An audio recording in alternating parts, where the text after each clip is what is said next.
All right, welcome back, everyone. This is the Rifter number 14. And like all the other times I've done this, we're gonna have three segments. The first segment, we're gonna go over all of the topics. I'm gonna give you a little 30-second to 2-minute pitch about it. And then I'm going to choose two of those topics for the next two segments to go in a little deeper. Ones I either find interesting or ones I find useful. Probably not gonna be niche stuff, but here we are. And here we are again. Boom. So hold The on, Rifter. I got to put this comment up. What? Oh, where is it? Yeah, I know it's related to the last segment, but it's still funny. Where is it? Where'd it go? Oh my God, I'll scroll. So, 100 million chickens killed by the FDA helped make the egg shortage. Yeah, 5 vampires buying up all the garlic, Yep. jacked up garlic prices. Yep. Jack up garlic prices so they can have an easier time feeding. Because garlic is supposed to be 1 copper piece. 1 copper piece. Everyone should have garlic. Come on. I mean, in medieval times, you had salt, you had pepper, you had cardamom, apparently, and garlic. That's it. Damn it, man. Get with the times. All right. Here we are. Okay, starts at page 6 from the desk of Kevin Sambita. Boss man talks about what's coming up. These are 25 years old now, so it's either here or it'll never happen. So I don't really go over these a whole lot. And then with Palladium news, this is right after the Palladium let the license for TMNT lapse. And that's when they came out with After the Bomb. The real After the Bomb. The original After the Bomb, yes. It's only that thick. It's exactly, yes. It's not a big thing, but it has everything. Basically, has everything TMNT did, but also has a couple more animals that you can be, a couple more animal abilities, power, stuff like that. But that's about it. It's Hold on, just because I know that somebody's going to freak out in the comments. I know he's not talking about this book. He's actually talking about the current one. yes. All right. Coming attractions. Again, this is 25 years ago. So it's either come or it's never going to come. So I don't really get into that. But what I do get into, and this will be segment 2, Palladium questions and answers. And this question and answer is going to be about skills.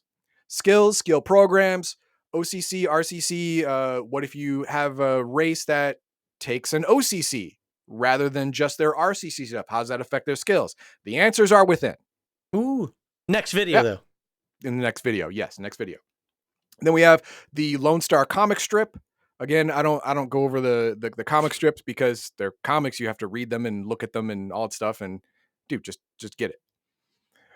And this will be the third segment, Heroes Unlimited Second Edition, the Atorian Empire. Now, if you have or haven't read Aliens Unlimited, then you don't know about the Atorian Empire. The Atorian Empire are Amazons in space. Basically, it's a matriarchal society that not only doesn't value men at all, they actually killed them or exiled them all thousands of years ago once they had the technology to reproduce asexually. So, and they are considered to be the pinnacle of an advanced civilization in the in the Heroes Unlimited universe. So they are the strongest spacefaring civilization in Heroes Unlimited. So, it's good to know if you're going to take your Heroes Unlimited campaign into space, which they have the whole books, Aliens Unlimited, all that stuff. Which we covered last year. And they even have a Galaxy book, stuff like that for SDC environments. You're going to need the Atorian Empire because they're there and they're badass and they hate men. And then we have Ninjas and Super Spies Destiny's Call. This is an amazing adventure. I don't go over adventures here because, well, that would ruin the adventure. But this is great. It is a long-term campaign adventure. It spans from 1945 to 1954. That's 9 years. It has 3 or 4 core adventures that are all fleshed out, and it has a whole bunch of hook, line, and sinkers in between to keep your players in the area and keep them interested and keep them invested. And what I really like is that this is like Southeast Asia spooky nonsense. So there's a whole lot of cheese stuff. There's a whole lot of magic. It really feels like a period Call of Cthulhu adventure, like Delta Green. It feels like a Delta Green Southeast Asian War era campaign, because everything you're fighting against is either magic, chi, or freaking scary, and it's your job to put it down. Amazing campaign adventure. I love it. Then we have Palladium Fantasy Beneath the Surface. This one is it's a setting for the under place, the under the Palladium world. It's kind of like Hollow Earth type thing. Oh, only Hollow Palladium world. Is it like Hollow Earth, or is it more like just the Underdark Mensa Brand? It's not the Underdark. It's okay. It's kind of like an extra biome. Oh, okay. Really. And it includes new skills, dangers, fighting underground, lots of monsters, heat carrion worms. people. They're meat people. There are people that live under there, but they're usually not friendly because they don't get visitors. They're not on Zillow. All right, so murder fog. Okay, there we go. Yeah, murder fog. Yeah, there's a whole lot of dangerous stuff in underneath the Palladium world. It's nuts. Rifts. This is Good Court. This is another setting. In Rifts, there are some ley lines that do weird junk. This is one of them. This is a fade town. It's very rare, but it happens. What happens is there is a ley line, a low-level ley line that runs underneath the town. And every once in a while, some weird junk will happen. This one's a fade town. The weird junk is a random number of people just fade away for a certain period of time, 2 to 12 days, once or twice a month, and then they'll come back. Alien abductions. Leyline abduction. That's what it is. Yes, and it's a setting. It's very niche. If you want to put it in your game, this is a pretty cool write up, but it's not something that would be popular for everyone else. And then we have this one. I almost picked this one. Horlock Robotics Incorporated. This is another company. And I didn't pick it because I did companies before. Rift's new companies, and this one is trying to compete with Triax, not on the high end, not on the low end, but at the middle of the road. Like, this is pretty good armor. It's not the greatest, but for the price, it's got bang for your buck. So, if you want to put this in your campaign, you can do that perfectly fine. But again, I didn't think it was sufficient for a wider audience. Then we move on to Nightbane Asylum. Again, this one is an adventure. I'm sorry, it's a short story that can be turned into an adventure.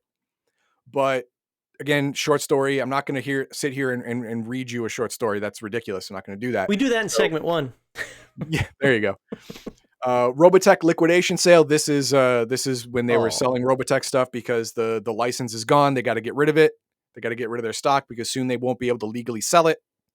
So everything was off, and up until June 30th, 2001, when they had to stop selling it. And of course, the long-standing, which I can't call a short story anymore because it's been going on since Rifter number 1, Hammer of the Forge, an ongoing Iliad style book about 3 galaxies and the Cosmic Forge and Cosmonites and stuff like that.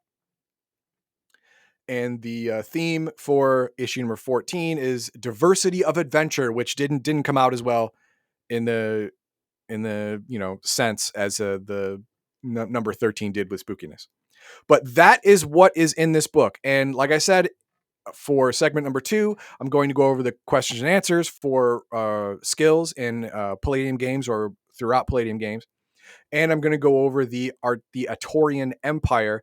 If you happen to use space in your Heroes Unlimited adventure, this is important to know. Especially if you don't have Aliens Unlimited. You're going to need to know this. So that's what I'm going to do. Do we have any comments? Or? No, I didn't start anything. People were kind of talking back and forth on most stuff there. I mean, this one was funny. All I need to know is if there's death by space snoo snoo. No, there is not. Well, then they're not the right type of Amazons. Yeah. It's the Amazons that hate all men. They even killed all of their own men because they hate them so much. Oh, so it's more like the Rick and Morty. Let's say, when girls are born, they go here. Boys, they go out and play. There you go. Yeah, and launch them into. All right. That's honestly, I like. There's a lot of stuff in this Rifter. I mean, nothing like for somebody like me who kind of focuses on one game to be like, oh, this is like everything I ever needed. But you got some stuff from Heroes Unlimited in here, some stuff from Rifts in here. You got some stuff from Nightbane in here, Ninjas and Super Spies. Like it is a pretty diverse showing. So diversity in that instance would be good. Yeah, and it even has a story for Nightbane. So yeah, I mean you're touching a lot of genres here. So okay, fair enough. Yeah. And remember, we've talked to Kevin about this a lot. You can take these things, and I really think this is what I want to talk to him about the next time he's on, as just taking stuff like the hook, line, and sinkers, for example, or even taking that Nightbane story. Okay, I don't want to do that Nightbane. How do I port this easily into Heroes Unlimited or Rifts or whatever? Now, I know somebody out there is going to say, like, well, that's just easy. You just look at it, you make your own design. Yeah, but some people actually struggle with that. Some people struggle like, ooh, how do I make this? I don't want to use the word, but let's, for the point of conversation, balanced. How do I make this viable for a particular type of group or whatever? Well, the easy answer are the Rifts conversion books. Sure. Well, the Rifts conversion books for specific characters, but we're talking about how can I take this concept in this Nightbane story and just turn it over to Rifts? Now, the easiest answer there is to just do it because Rifts can allow for everything. You know, it's a ley liner. But if you want to do something else, like I want to take it from Nightbane to Ninjas to Super Spies, that's a completely different thing. You're going from high magic supernatural stuff to low magic chi nonsense and technology. A whole lot, and technology and hand-to-hand fighting. So, you know, you're going to have to make some adjustments. And I wouldn't necessarily say that some people are dumb. I'd say some people are inexperienced. Right. Dumb is also... Yeah, dumb and ignorant are two different things. Dumb people think they're calling you dumb when you say they're ignorant. Yeah, that was a good one. But you know, that's one of the things like I was talking about for the Friday streams, and let me put up this thing here, is that I know I'm going to get poo-pooed for some of the questions I have on some upcoming streams for the Friday Night Game Master Insight, because I hang around with people who've been doing this for a long time. But remember, there are people who haven't been doing it for a while, and we're encouraging people to get into Palladium. So Palladium's already fun for people to read. It's an interesting read for some people, and now on top of that, they've got to convert adventure. Not got to, but they might want to convert adventures. I think it's a great discussion to have with Kevin, because he does this stuff constantly. Like, hey, how would you take this adventure over? Let's get some ideas out there for folks. Anyway, hopefully you like this, and please like, subscribe, and share. And we look forward to seeing you all in the next one. We have the Q&A on Palladium skills. You are not going to want to miss that one. You're not going to want to miss it. There are always comments and questions about skills, complaints, misunderstandings. Hopefully they're covered in the next video.